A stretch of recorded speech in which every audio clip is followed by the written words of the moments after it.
Aujourd'hui, le Maroc titre sur le dialogue social et s'interroge sur la possibilité d'aboutir à un accord pour le 11 mars. Le ministre délégué chargé de la fonction publique et de la modernisation de l'administration, Mohamed Moubdi', a rencontré à la tête d'une délégation composée de représentants de plusieurs départements ministériels les syndicats les plus représentatifs.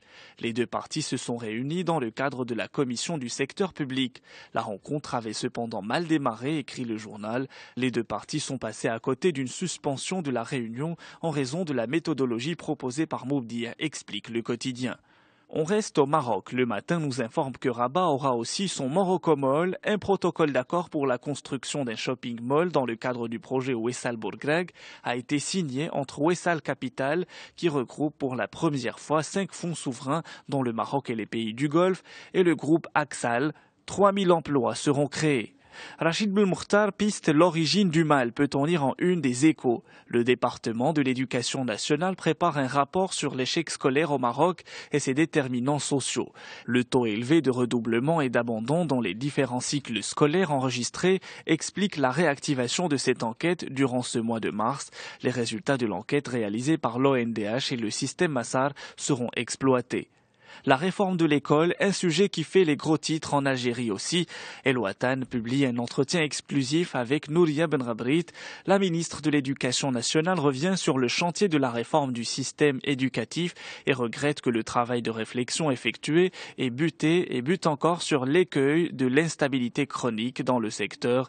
Elle relance à l'occasion son appel au dialogue tout en maintenant que certaines revendications portées par les syndicats ne relèvent pas de ses prérogatives. Le Temps d'Algérie titre sur les enfants algériens recrutés par les organisations terroristes. Talab el-Arbid ou Al-Mami Nasser sont des localités livrées à la misère et où les enfants ont toutes les difficultés du monde pour être inscrits à l'école. Cette situation fait des heureux parmi les recruteurs d'organisations terroristes qui ont déjà sévi dans cette région dépendant de la wilaya d'El Oued.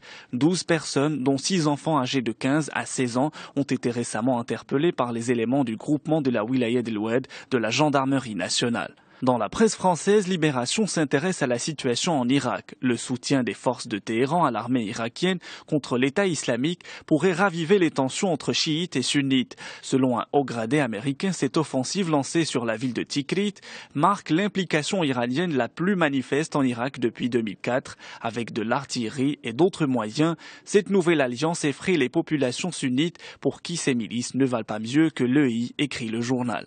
Le Monde annonce une visite historique de François Hollande à Cuba en mai. 2 mois et demi après l'annonce du rétablissement des relations diplomatiques entre la Havane et Washington, les Européens veulent consolider leur position économique dans l'île. Selon le quotidien, les entreprises françaises ont une longueur d'avance à Cuba, favorisée par l'embargo américain.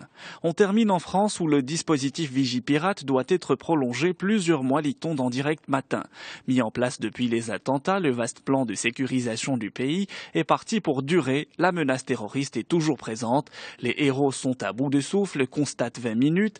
La fatigue se fait sentir chez les policiers et les militaires alors que Vigipirate va être prolongé de plusieurs mois.